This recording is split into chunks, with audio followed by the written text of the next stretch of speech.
So today we're going to be looking at a Brasher series of boots. I've picked out two models and they're from the same series. They're the Superlight series. So we've got the Superlight Leather Gore-Tex and we've got the Superlight Active Gore-Tex, one being a fabric suede and the other one just being a pure leather. So we're going to have a look at the Superlight Leather Gore-Tex. Comes in a men's and a women's. They're both exactly the same feature range, they're just obviously different sizes and slightly different fit for the ladies and for the men's. The main features, so you've got the leather upper, which is a Pittard's leather.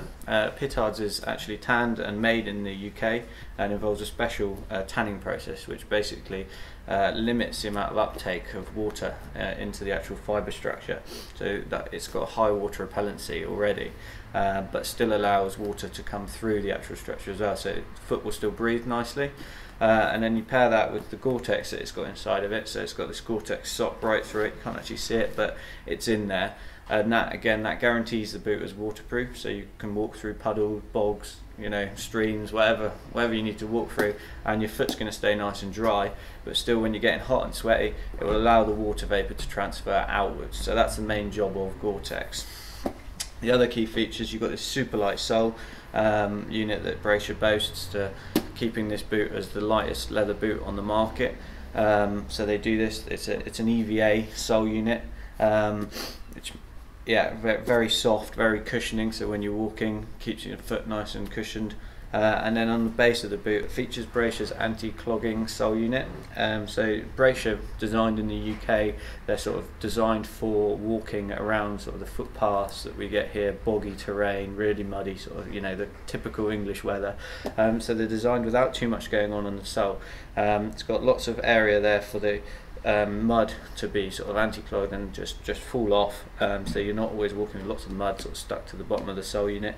And then the actual sort of little raised sections that you can see there do have little rubberized tiny little indentations to just give you that extra bit of grip.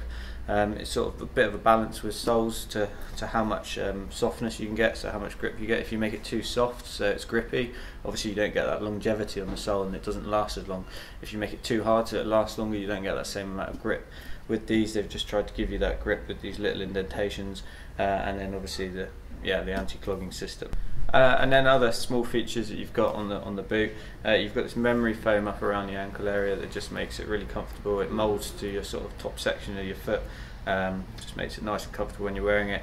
And then the tongue, obviously with all Gore-Tex and waterproof product, you've got this sort of section that runs right up the tongue, just keeping it as waterproof to as high as possible, so that when you're walking through streams or puddles or whatever, you've got as much waterproofing as possible, so it's not just leaking through the tongue. So you can see there how secure it is and how high that rises up pretty much to the back there. Overall, the fit of these, they measure pretty true to size. Obviously they are measured and designed in the UK, so they are sort of taken off of an average foot shape of the UK market, so they measure pretty true to size, and they are fairly sort of mid. They're certainly not a wide boot, they're not a narrow boot, they're sort of a mid-fitting boot, but with this soft leather you can get away with a really good sort of close fit, so that they fit nicely, because they do sort of wrap around the foot and not fit comfortably. Okay, so moving on from the Superlight Leather Gore-Tex, we're going to move into a boot in the same series, different model. This is the Superlight Active Gore-Tex. This was new in 2013. It still features a lot of the same technologies as the leather version. So you've got this anti-clogging sole unit, like I was saying, designed in the UK for the UK, so really good at getting rid of the mud, sort of, you know, the boggy sort of marshlands that we walk through, and Dartmoor and Bodmin and coastal paths. Still grippy, with these little indentations on the actual unit, but just a very clean looking sole unit. Then you've got this EVA midsole, keeping a lot of the vibrations down, just generally makes it for a lot more comfortable walk, so you're not getting shocked through the foot and through the rest of the body. And then the upper is the bit that changes. So you've got this suede, it's a pigskin Wolverine suede that they've designed, and it's got the same Gore-Tex membrane inside as the leather one, so again guaranteed to keep your foot dry, but still allowing moisture to escape when you are getting hot and sweaty. The idea of the suede is that it is a lot lighter than the leather, and it does give you a lot more sort of easy caring. So for those of you who don't look after your boots that well, I'm sure that's quite a lot of us out there, they are a lot easier to care for, because obviously there's no chance of the leather cracking if you leave it sort of close to a heat source. But over a period of time, obviously leather does happen to give you that bit more extra sort of waterproofing. You don't have to treat it as often. This you probably need to put a DWR, a durable water repellency, on after sort of 6 months to a year of using it, just to back up that Gore-Tex. Still not going to leak because you've got the Gore-Tex inside, but just to basically keep the boot breathable. Still got that same notch in there that keeps it waterproof right up to the top there, and then also you've got this rubberized toe section and heel just for a bit of extra protection. And then running through the inside, pulled it out already, but you've got this dual density footbed, so you've got basically where it sort of needs to be a little bit tougher, sort of around the heel area, and just a bit sort of stiffer, a little bit more cushioning, and then around the toe area it thins out just to give you the room around the toes. Okay, so this is the men's version. They also do a ladies version, which comes in a little bit of a darker grey, a little bit purple around the top there, just to give it a bit of a feminine touch. But otherwise they're exactly the same features running through all of those.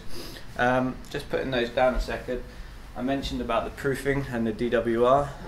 We'd always recommend, obviously after 6 months to a year of using them, or even sort of 2 or 3 months, to just top up the proofing, just to allow that Gore-Tex to breathe properly, so that it's beading up on the outside and just allows the water to just shed off the top of the fabric. For the suede ones, the active Gore-Tex, we recommend this Nubuck and suede proof, so that's the Nick Wax one. And then for the leather one, we do a fabric and leather proof, and they're highly recommended for the Brasher boots. Brasher also do a range of socks that we'd recommend. They do a 2-season standard hill walker, really comfortable fit, designed around the foot, got sort of all the elastic in the right places to make sure that they're gripped and they're not moving around in the boot.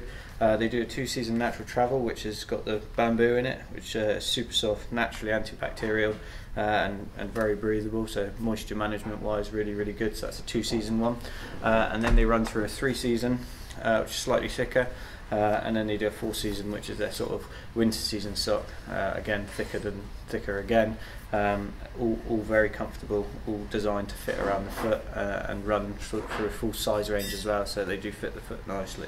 So if you want to have a look at some of the product that I've just reviewed, then there should be a link appearing somewhere around here somewhere, I don't know. And then if you want to have a look at any of our other videos, we've got a YouTube channel, so you can subscribe to that. There'll be product videos going up sort of periodically. Yeah, if you want to check out any other great outdoor gear, then we've got a website at www.penroseoutdoors.co.uk. Thanks for watching. It's got the EVA midsole. Mongo, be any louder?